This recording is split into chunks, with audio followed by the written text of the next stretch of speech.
ये वाकया यजीद की वफात के कितने साल बाद पेश आया। दोस्तों, यजीद ने अपनी जिंदगी में ही अपने बेटे मुआविया को अपना जानशीन मुकर्रर कर दिया था। यजीद के 12 बेटे और 5 बेटियां थीं, लेकिन उसको अपने बेटे मुआविया से बेइंतहा प्यार था। उसकी तालीम तरबियत भी शहजादों की तरह ही की गई थी। यजीद चाहता था कि उसका ये बेटा उसका हकीकी जानशीन बने। यजीद ने हुकूमत संभालते ही अपने 2 बेटों खालिद और मुआविया को उस वक्त के बेहतरीन उस्ताद उमर अल मखसूस के मकतब में 3 साल के लिए भेज दिया। शेख उमर अल मखसूस भी जानते थे कि यजीद का जानशीन मुआविया है, इसलिए उन्होंने उसकी तरबियत पर खूब मेहनत की।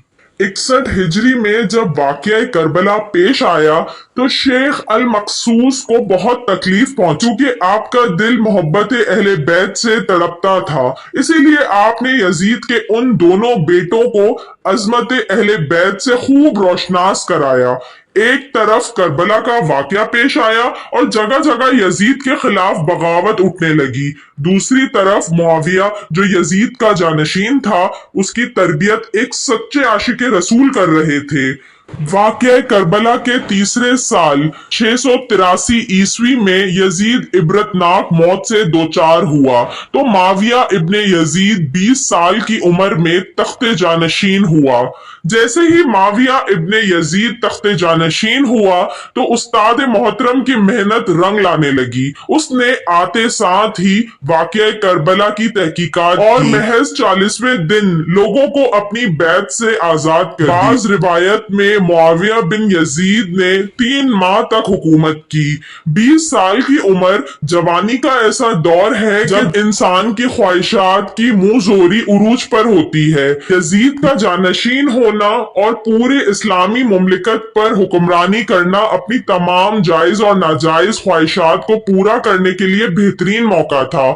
लेकिन मुआविया बिन यजीद ने तख्त पर बैठते ही वाकया करबला की तहकीकात की और हालात का बहुत बारीक बीनी से जायजा लिया। जब उसने देखा कि मेरे बाप ने इस्लाम और मुसलमानों को किस कदर अजीम नुकसान पहुंचाया है, तो उसने महसूस किया कि वो एक दौराहे पर खड़ा है कि हुकूमत की भाग दौड़ थामे रहे और जुल्मो सितम और ऐशो इशरत का बाजार गर्म रखे, या फिर तख्तो ताज को छोड़ दे और अपने आप को इन हौलनाक गुनाहों और उनके दर्दनाक अजाब से दूर रखे। बिला आखिर उसने फैसला कर लिया। उसका फैसला उनकी तालीमात और उस ईमान के तुफैल भी मुमकिन हुआ जो उसके रगो पै में शामिल हो चुका था। उसे एक अज़म रासिख के साथ हुकूमत के ओहदेदारों और अवाम को मस्जिद में जमा किया और फिर खुद मिंबर पर जा बैठा। उसने अपनी तकरीर में सबसे पहले खुदा की हम्द और उसके बाद रसूल अकरम सल्लल्लाहु अलैहि वसल्लम पर दुरूद भेजा और फिर यूं कहने लगा, मेरे बाप यजीद को जब हुकूमत मिली तो वो अपने अमाल और बदकिरदारी की वजह से हरगिज इसका अहल नहीं था, लेकिन वो भी उस पर काबिज रहा और उसका नफ्स भी उससे बदतरीन कामों की तरगीब देता रहा और अपने बुरे कामों पर भी फख्र करता था और उसने खुदा की बताई हुई हुदूद से तजावुज किया। रसूल अकरम सल्लल्लाहु अलैहि वसल्लम की औलाद पर उसने बदतरीन मजालिम ढाए, लेकिन उसकी हुकूमत की मुद्दत भी थोड़ी थी और बहुत जल्द उसकी शर्मनाक जिंदगी का खात्मा हो गया और आज वो अपने आमाल के हिसाब किताब में उलझा हुआ होगा। जब मुआविया बिन यजीद की बात यहाँ तक पहुंची तो उसका गला रुक गया। काफी देर तक वो बुलंद आवाज में रोता रहा और उसके बाद वो दोबारा लोगों से हम कलाम हुआ और उसने कहा, ए लोगों, मैं तुम्हारे गुनाहों का बोझ अपने कंधों पर नहीं उठा सकता। करूंगा और ना ही तुम्हारी दोस्ती का तौक अपने गले में डालूंगा।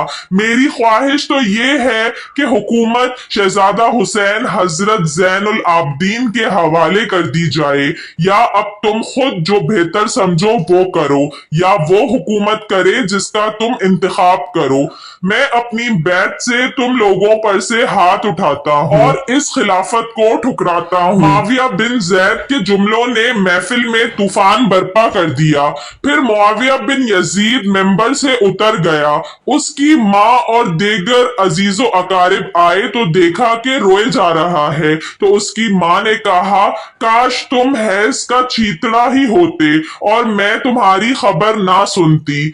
उसने कहा, खुदा की कसम मैं भी यही चाहता हूँ, अगर मेरे खुदा ने मुझे माफ ना किया तो मेरे लिए बुरा हो। इसके बाद बनु उमैया ने अम्बी शहजादे मरवान बिन हुक्म के हाथ पर बैत कर ली और उसे तख्त पर बिठा दिया। मरवान ने अपना दारुल हुकूमत दमिश्क मुंतकिल कर दिया। बनु उमैया ने शेख उमर अल मखसूस को जिंदा दरगोर कर दिया कि तुमने ऐसी तरबियत क्यों की कि मुआविया बिन यजीद ने भरे दरबार में बनु उमैया को रुसवा कर दिया। उसके चंद दिन बाद ही मुआविया बिन यजीद को जहर दे दिया गया। 684 ईस्वी से 685 तक मरवान बिन हुक्म ने हुकूमत की और उसकी वफात के बाद मरवान के बेटे अब्दुल मलिक ने 685 से 705 तक एक तवील अरसे तक हुकूमत की थी। फिर 705 ईस्वी से 715 तक अब्दुल मलिक के बेटे वलीद ने हुकूमत की। उसी के दौर में सिंध, अंदलस और दीगर बहुत सी रियासतें फतह हुई। उसी के दौर में शहजादा हजरत इमाम ज़ैनुल आबदीन को जहर दिया गया। 715 से 717 तक वलीद बिन अब्दुल मलिक के भाई सुलेमान बिन अब्दुल मलिक ने हुकूमत की और 717 में उमर बिन अब्दुल अजीज मौजूदाना तौर पर तख्त नशीन हुए, लेकिन उनको भी जहर दे दिया गया।